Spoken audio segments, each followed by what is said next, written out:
74살 박인태 씨. 어느 날 갑자기 자식들에게 단체 문자를 보냅니다. 오늘부터 효도 보상제 시작한다. 아빠 보러 오면 50만 원. 손주 데리고 오면 100만 원. 밥 해주면 50만 원, 청소하면 50만 원. 현금으로 바로 준다. 농담 아니다. 첫째 아들 재호 씨가 전화를 겁니다. 아버지, 무슨 말씀이세요? 갑자기 왜 이러세요? 박인태 씨는 차갑게 대답합니다. 엄마 돌아가시고 3년 동안 너희가 몇 번 왔냐? 명절 빼고 한 번이라도 왔어. 이제 돈 주고 효도 받는다. 싫으면 오지 마. 전화를 끊고 둘째 아들 재석 씨한테도 똑같은 말을 합니다. 재석 씨는 황당해합니다. 아버지, 정신 괜찮으세요? 우리가 돈 때문에 안 가는 줄 아세요? 박인태 씨는 비웃듯 말합니다. 그래? 그럼 이번 주말에 와봐. 진짜 돈 줄 테니까. 첫째 재호 씨와 둘째 재석 씨는 서로 전화를 주고받습니다. 야, 아버지가 이상해. 갑자기 돈 준다고 하시는데 설마 치매 아니야? 나도 그 생각했어. 일단 가보자. 혹시 모르니까. 그 주말 두 아들이 찾아옵니다. 빈손으로. 첫째 재호 씨가 현관문을 두드리죠. 아버지 왔어요. 박인태 씨는 문을 열고 두 아들을 번갈아 봅니다. 왔구나. 네, 아버지. 그런데 무슨 말씀을 하신 거예요? 박인태 씨는 아무 말 없이 안방으로 들어갑니다.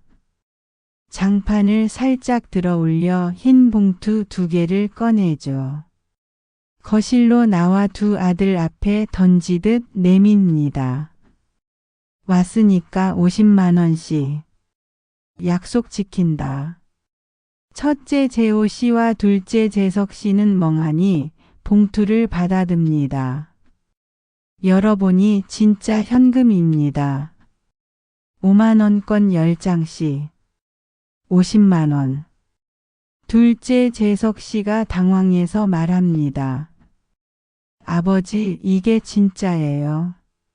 어디서 난 돈이에요? 박인태 씨는 소파에 앉으며 차갑게 말합니다. 내 돈 내가 쓰는데 왜? 밥 해주면 50만 원 더 준다. 청소하면 또 50만 원이고. 다음엔 손주도 데려와라. 100만 원 준다.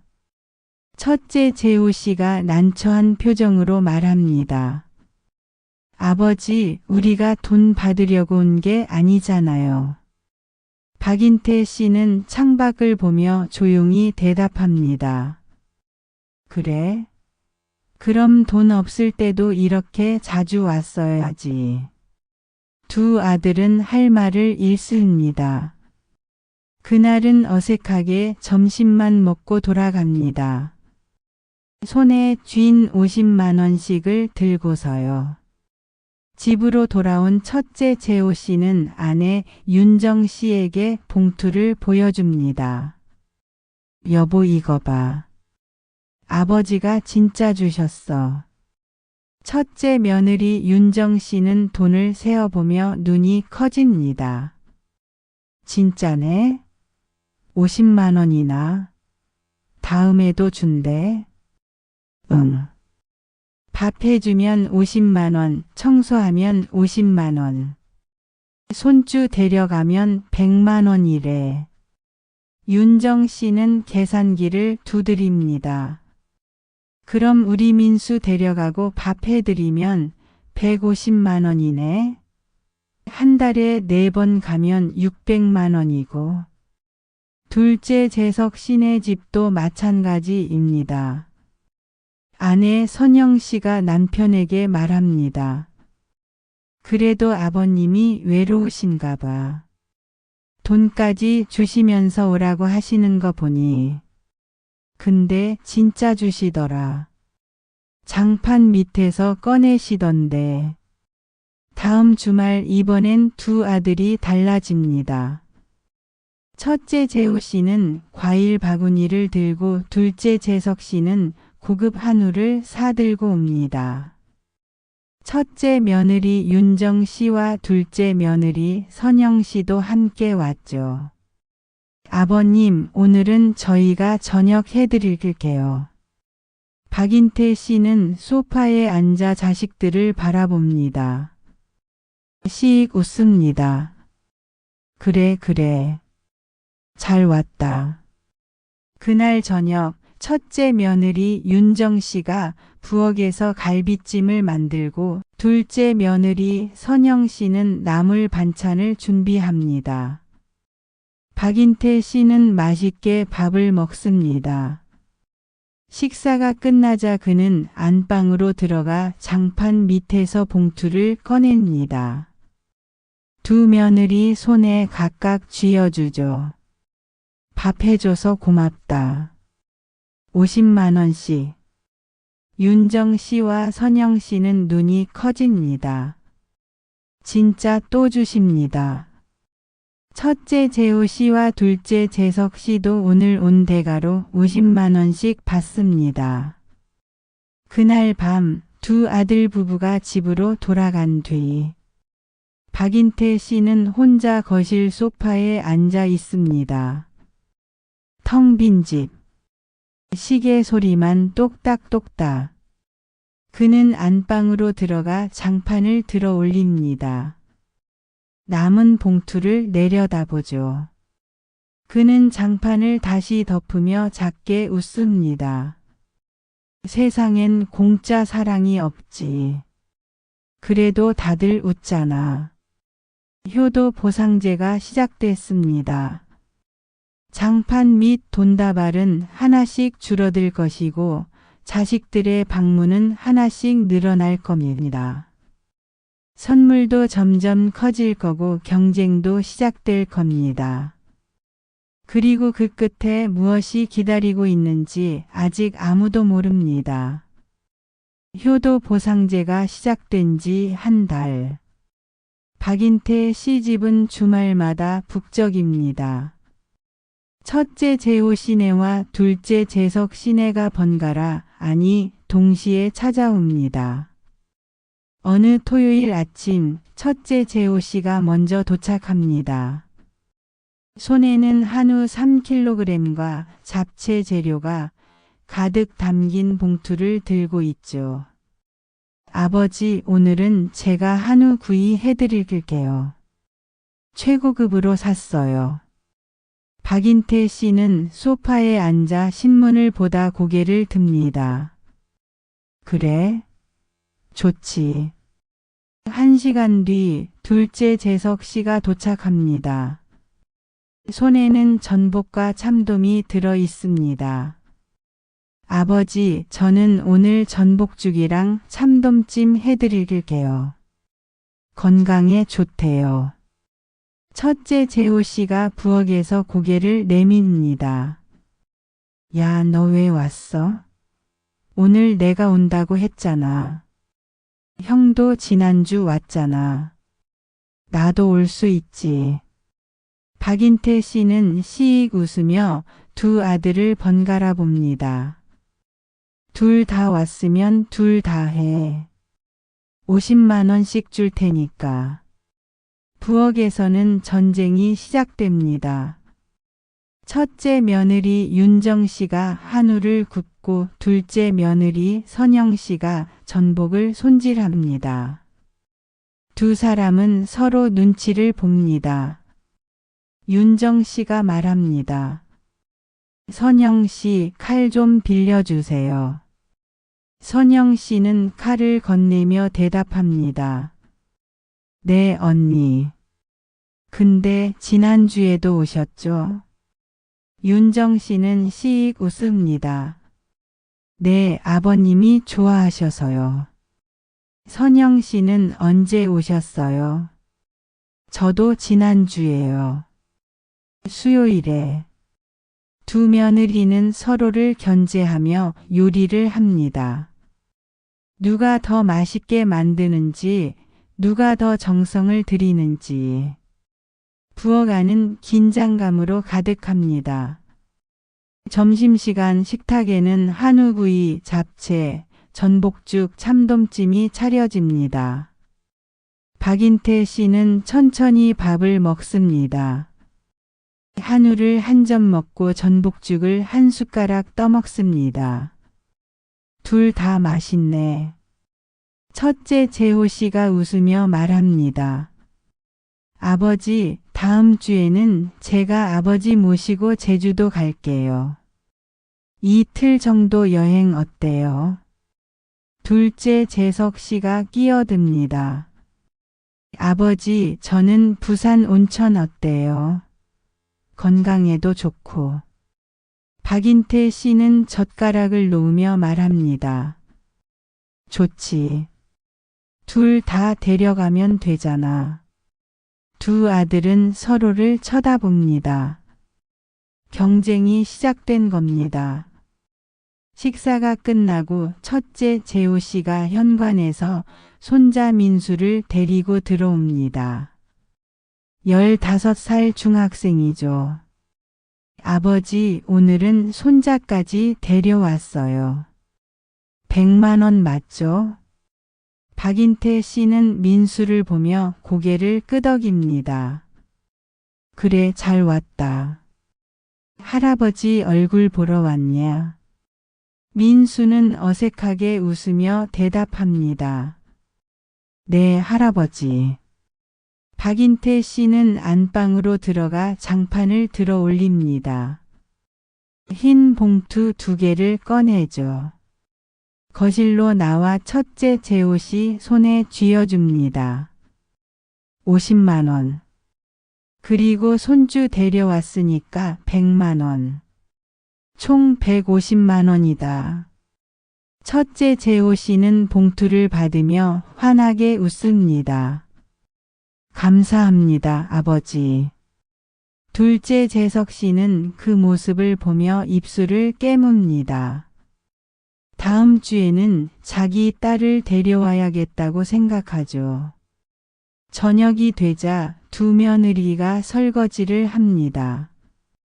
윤정 씨가 먼저 말합니다. 선영 씨, 우리 형님 댁은 지난주 제주도였다면서요. 선영 씨는 설거지하던 손을 멈춥니다. 네, 아버님이 좋아하셨어요. 언니네는 언제 가세요? 윤정 씨는 씩 웃습니다. 저희는 다음 주 부산이요. 온천 예약했어요. 두 며느리는 서로를 견제합니다. 누가 더 자주 오는지, 누가 더 많이 받는지. 효도가 아니라 경쟁입니다. 다음 주말 첫째 재호 씨는 박인태 씨를 모시고 제주도로 떠납니다. 이틀 동안 호텔에 묵으며 맛있는 음식을 먹고 바다를 구경합니다. 박인태 씨는 즐거워 보입니다. 여행이 끝나고 집으로 돌아오자 박인태 씨는 첫째 재호 씨에게 봉투를 쥐어줍니다. 여행 데려가 줘서 고맙다. 100만 원. 첫째 재호 씨는 환하게 웃으며 봉투를 받습니다. 다음 주에는 둘째 재석 씨가 박인태 씨를 모시고 부산 온천으로 갑니다.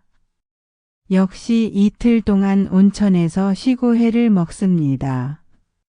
박인태 씨는 또 즐거워 보입니다. 여행이 끝나고 집으로 돌아오자 박인태 씨는 둘째 재석 씨에게도 봉투를 쥐어줍니다. 여행 데려가 줘서 고맙다. 100만 원. 둘째 재석 씨도 환하게 웃으며 봉투를 받습니다. 그날 밤 두 아들이 모두 돌아간 뒤 박인태 씨는 거실 소파에 혼자 앉아 있습니다. 텅 빈 집. 시계 소리만 똑딱똑딱. 그는 창밖을 보며 작게 웃습니다. 자식들이 경쟁하는 모습이 재미있습니다. 누가 더 효도하는지, 누가 더 자주 오는지. 한우와 전북, 제주도와 부산. 효도라는 이름의 경쟁. 박인태 씨는 그 모든 걸 지켜보며 즐깁니다. 효도 경쟁은 이제 막 시작됐습니다. 효도 보상제가 시작된 지 석 달. 박인태 씨는 이제 매주 자식들을 만납니다. 아니, 자식들이 알아서 찾아옵니다. 어느 금요일 저녁 첫째 재호 씨가 전화를 겁니다. 아버지, 내일 저녁 뭐 드시고 싶으세요? 제가 사다 드릴게요. 박인태 씨는 소파에 앉아 천천히 대답합니다. 글쎄, 뭐가 좋을까? 아버지가 좋아하시는 거 말씀하세요. 뭐든지 사다 드릴게요. 그래? 그럼 갈비찜이나 해줘. 알겠습니다, 아버지. 전화를 끊고 10분 뒤 둘째 재석 씨가 전화를 겁니다. 아버지, 내일 제가 가려고 하는데 뭐 필요한 거 없으세요? 박인태 씨는 씩 웃습니다. 형이 내일 온대. 너도 오고 싶으면 와. 아, 형이요? 그럼 저도 갈게요. 뭐 사다 드릴까요? 내가 알아서 해. 다음 날 토요일 두 아들이 동시에 도착합니다. 첫째 재호 씨는 갈비 3kg을 들고 둘째 재석 씨는 고급 과일 세트와 홍삼을 들고 옵니다. 아버지, 갈비 사왔어요. 아버지, 저는 과일이랑 홍삼 사왔어요. 건강에 좋대요. 박인태 씨는 거실 소파에 앉아 두 아들을 번갈아 봅니다. 그리고 천천히 고개를 끄덕입니다. 그래, 둘 다 잘 왔다. 부엌에서는 또 전쟁이 시작됩니다. 첫째 며느리 윤정 씨가 갈비찜을 만들고 둘째 며느리 선영 씨가 과일을 정성스럽게 깎습니다. 두 사람은 서로 말은 없지만 눈빛으로 경쟁합니다. 저녁 식사가 끝나고 박인태 씨는 소주 한 병을 꺼냅니다. 오늘은 아들들이랑 한잔 해야겠다. 첫째 재호 씨와 둘째 재석 씨는 아버지 앞에 앉습니다. 박인태 씨는 소주잔에 술을 따르며 말합니다.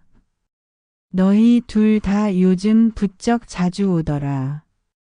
좋긴 한데 말이야. 아버지 뵙고 싶어서 오는 거죠. 박인태 씨는 소주잔을 들어 올립니다. 그래? 그럼 좋지. 근데 말이야. 그는 잠시 멈춥니다. 그리고 천천히 말을 이어갑니다. 이 집은 누가 받을까? 순간 거실이 조용해집니다. 첫째 재호 씨와 둘째 재석 씨는 서로를 쳐다봅니다. 박인태 씨는 씩 웃으며 소주를 마십니다. 농담이다, 농담. 근데 진짜 궁금하긴 하네. 형이 낫나 동생이 낫나. 첫째 재호 씨가 황급히 말합니다. 아버지, 무슨 말씀을 그렇게 하세요? 저희는 그런 거 생각 안 해요. 박인태 씨는 재호 씨를 빤히 쳐다봅니다. 그래? 정말? 그럼 왜 이렇게 자주 와? 재호 씨는 말문이 막힙니다. 둘째 재석 씨가 끼어듭니다. 아버지, 저희는 진짜 아버지 보고 싶어서 오는 거예요. 박인태 씨는 재석 씨도 빤히 쳐다봅니다. 그래? 그럼 엄마 살아계실 때도 이렇게 자주 왔어야지. 그때는 왜 안 왔어? 두 아들은 할 말을 잃습니다. 박인태 씨는 다시 소주잔을 채우며 말합니다. 뭐 상관없어. 지금이라도 오니까 좋지. 집은 아무한테나 안 주지. 효도 많이 하는 놈한테 줘야지. 그 말에 첫째 재호 씨와 둘째 재석 씨의 눈빛이 변합니다. 경쟁이 아니라 전쟁입니다. 박인태 씨는 그 눈빛을 보며 속으로 웃습니다. 다음 주 첫째 재호 씨는 박인태 씨를 모시고 백화점에 갑니다. 아버지, 옷 한 벌 사드릴게요. 뭐 필요하신 거 있으세요? 박인태 씨는 백화점을 둘러보며 말합니다. 글쎄, 딱히 필요한 건 없는데, 그래도 하나 골라보세요. 제가 사드릴게요. 박인태 씨는 고급 브랜드 매장으로 들어갑니다. 100만 원짜리 점퍼를 집어듭니다. 이거 괜찮네. 첫째 재호 씨는 흠칫하지만 웃으며 대답합니다. 네, 그거 사드릴게요. 계산을 마치고 나오는 길, 박인태 씨는 재호 씨 어깨를 톡톡 두드립니다. 고맙다, 아들. 그 주말 둘째 재석 씨는 박인태 씨를 모시고 고급 레스토랑에 갑니다. 1인당 15만 원짜리 코스 요리입니다. 아버지, 오늘은 제가 대접할게요. 맛있게 드세요. 박인태 씨는 스테이크를 먹으며 고개를 끄덕입니다. 맛있네. 재석 씨는 아버지가 만족하는 모습을 보며 안도합니다. 식사가 끝나고 나오는 길, 박인태 씨는 재석 씨 어깨를 톡톡 두드립니다. 고맙다, 아들. 그날 밤 박인태 씨는 혼자 거실에 앉아 있습니다. 백화점에서 산 100만 원짜리 점퍼가 옷걸이에 걸려 있고 배는 고급 레스토랑 음식으로 가득 차 있습니다. 그는 창밖을 보며 중얼거립니다. 이게 사랑인가 거래인가. 잠시 침묵이 흐릅니다. 그리고 그는 작게 웃습니다. 뭐 상관없지. 다들 웃잖아. 다음 주 일요일 두 아들이 동시에 찾아옵니다. 이번에는 손주들까지 데려왔습니다. 첫째 재호 씨는 아들 민수를, 둘째 재석 씨는 딸 지은이를 데려왔죠. 아버지, 손주들 데려왔어요. 박인태 씨는 손주들을 보며 환하게 웃습니다. 그래, 잘 왔다. 할아버지 얼굴 보러 왔냐? 민수와 지은이는 어색하게 웃으며 대답합니다. 네, 할아버지. 박인태 씨는 안방으로 들어가 장판을 들어 올립니다. 흰 봉투를 꺼내 두 아들에게 각각 쥐어줍니다. 손주 데려왔으니까 100만 원씩 받아라. 두 아들은 환하게 웃으며 봉투를 받습니다. 하지만 그 웃음 뒤에는 계산이 숨어 있습니다. 박인태 씨는 그걸 압니다. 저녁 식사가 끝나고 박인태 씨는 다시 소주를 꺼냅니다. 두 아들과 마주 앉아 술잔을 채웁니다. 너희 둘 다 효도 잘하네. 아빠가 행복하다. 첫째 재호 씨와 둘째 재석 씨는 웃으며 대답합니다.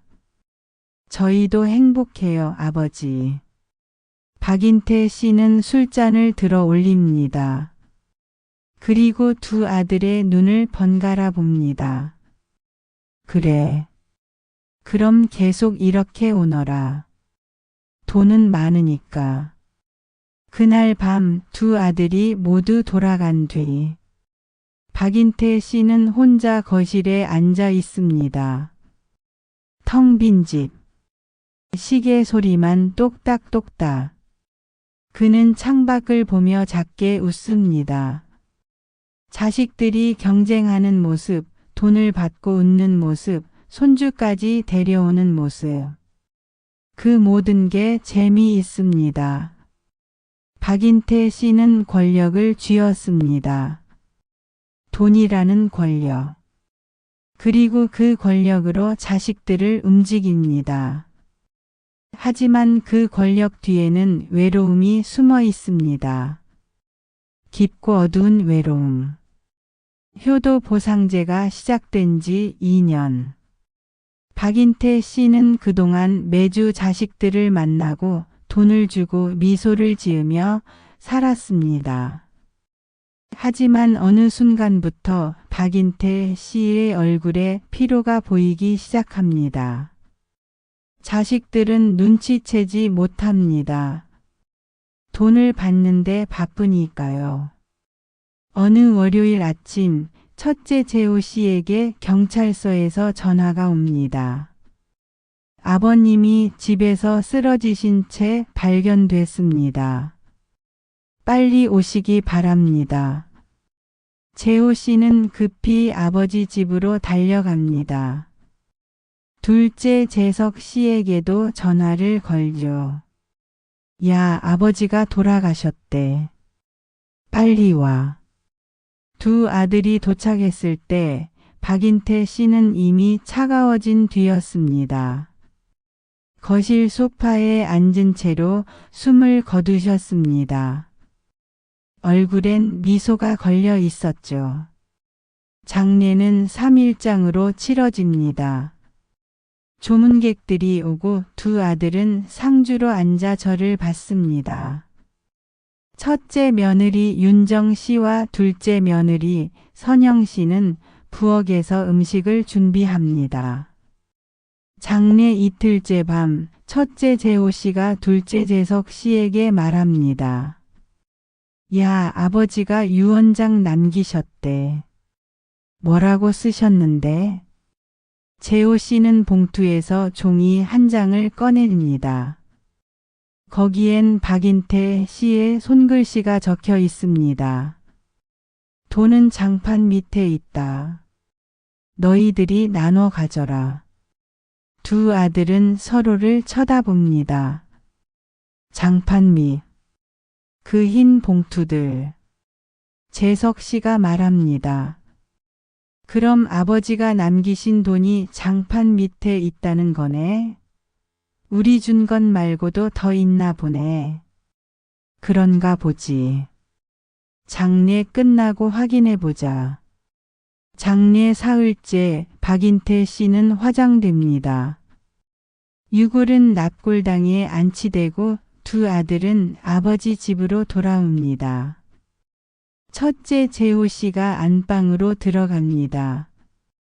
둘째 재석 씨도 따라 들어오죠. 두 며느리 윤정 씨와 선영 씨도 함께 들어옵니다. 재호 씨는 장판 모서리를 잡습니다. 그리고 천천히 들어 올립니다. 장판 밑에는 흰 봉투들이 가득합니다. 수십 개 아니 100개가 넘어 보입니다. 재호 씨는 봉투 하나를 집어듭니다. 열어봅니다. 돈이 아닙니다. 서류입니다. 재호 씨의 얼굴이 굳습니다. 이게 뭐야? 재석 씨도 봉투 하나를 집어듭니다. 열어봅니다. 역시 서류입니다. 두 아들은 봉투를 하나씩 더 열어봅니다. 전부 서류입니다. 돈은 한 장도 없습니다. 재호 씨는 서류를 자세히 봅니다. 대출 계약서입니다. 담보대출. 담보물 이 아파트.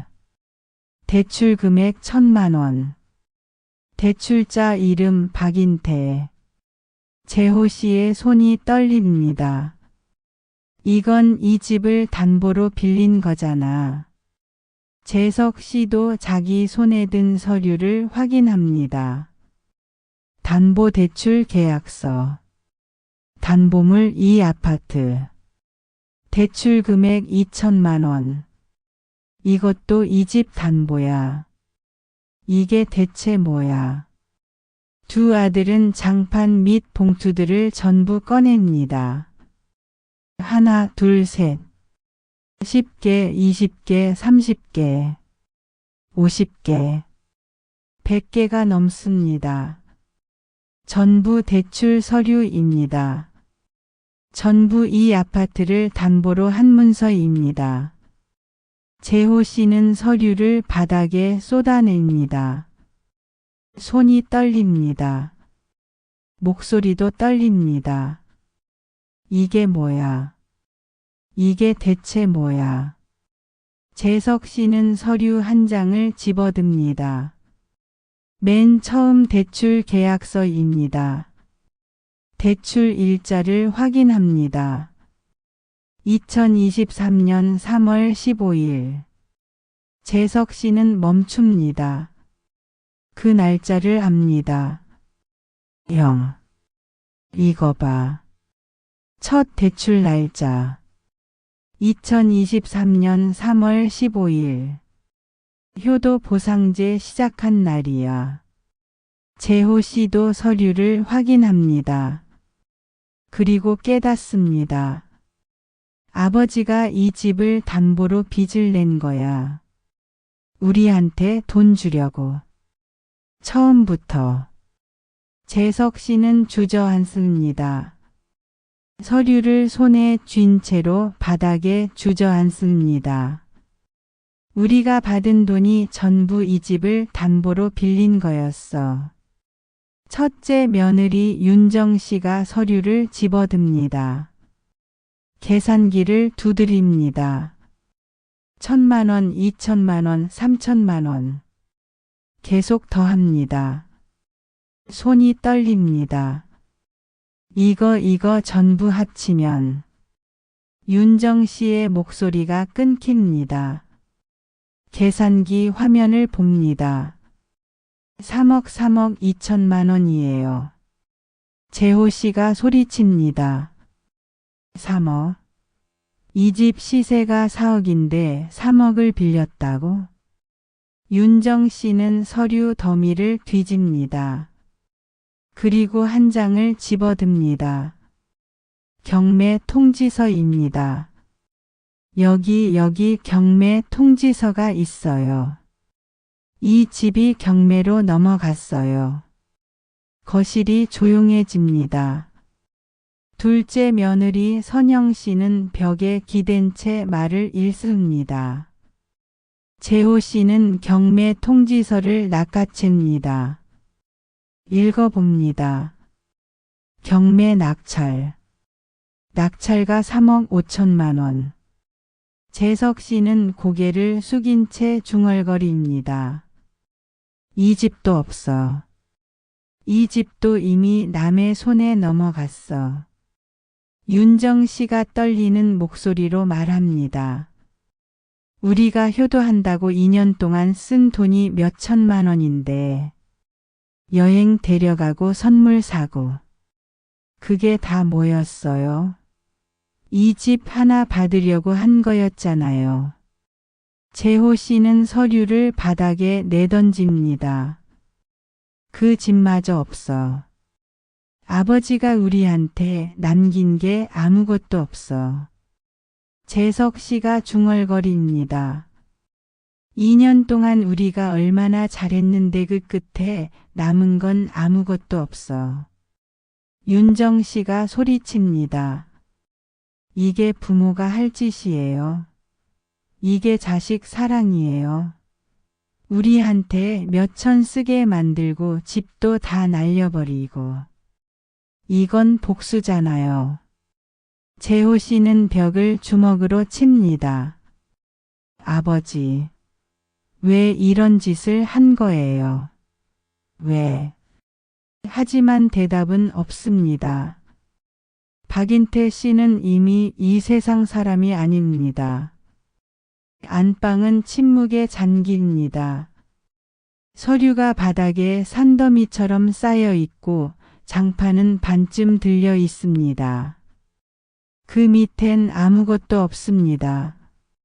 돈도 집도 사랑도 아무것도. 첫째 재호 씨는 벽에 기댄 채 고개를 숙이고 있습니다. 둘째 재석 씨는 서류를 한 장 한 장 넘기며 확인합니다. 첫째 며느리 윤정 씨는 울고 있습니다. 둘째 며느리 선영 씨는 창밖을 바라보며 말이 없습니다. 재석 씨가 서류를 내려놓으며 말합니다. 형, 우리가 2년 동안 효도한다고 쓴 돈 계산해 봤어? 재호 씨가 고개를 듭니다. 뭐? 재석 씨는 손가락을 꼽습니다. 여행비, 선물, 음식. 주말마다 갔잖아.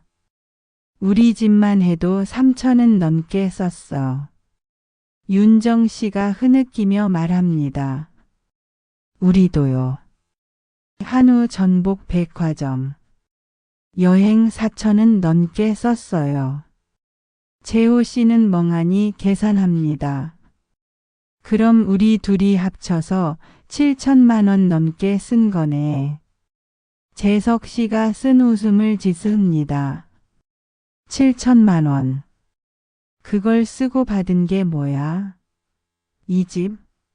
이 집도 이미 남의 거야. 윤정 씨가 소리칩니다. 우리가 바보였어.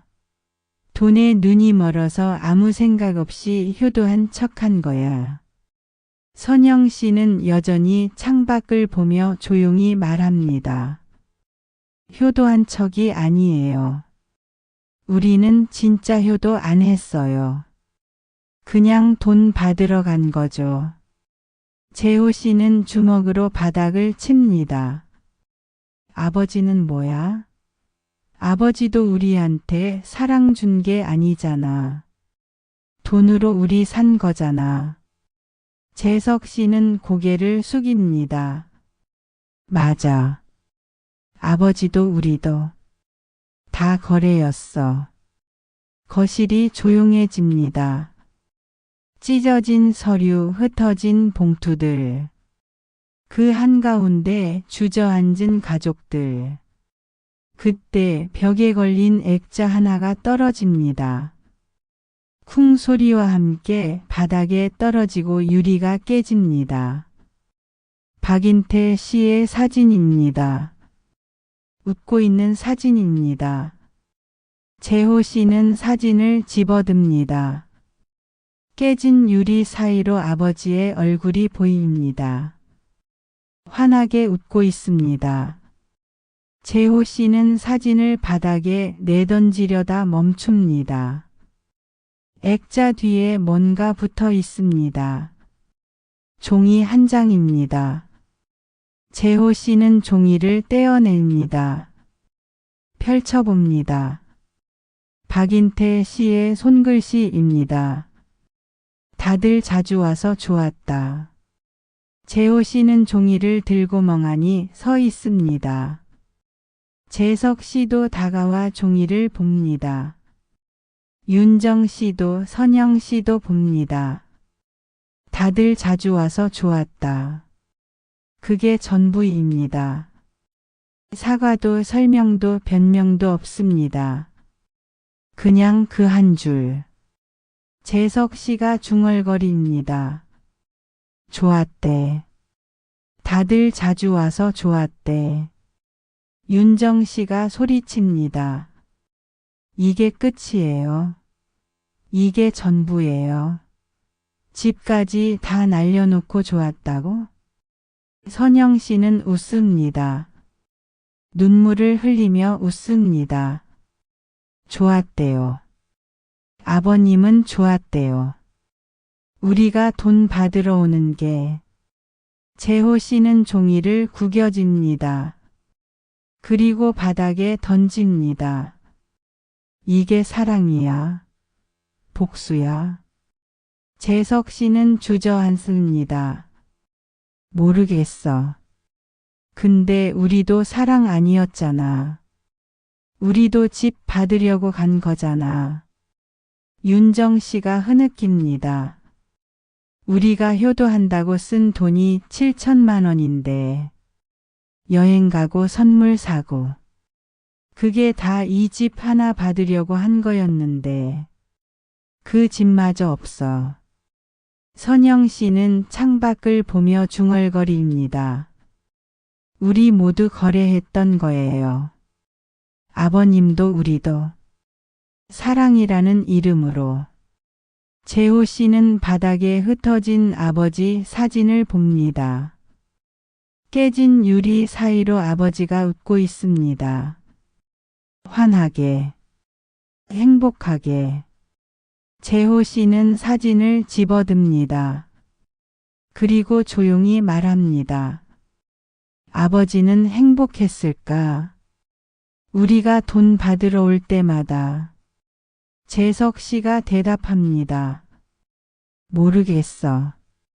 근데 우리는 행복하지 않았어. 한 번도. 윤정 씨가 말합니다. 이제 뭐 하죠? 집도 없고.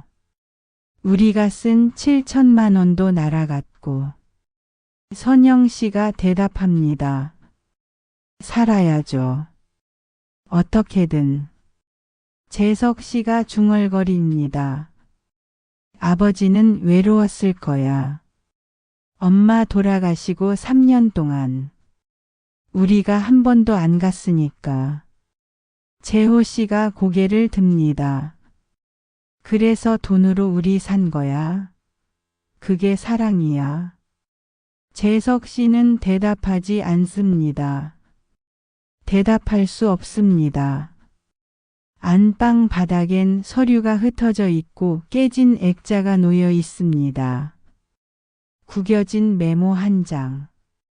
다들 자주 와서 좋았다. 그게 박인태 씨가 남긴 마지막 말입니다. 사랑이 아니었습니다. 거래였습니다. 돈으로 시작해서 빚으로 끝난 2년.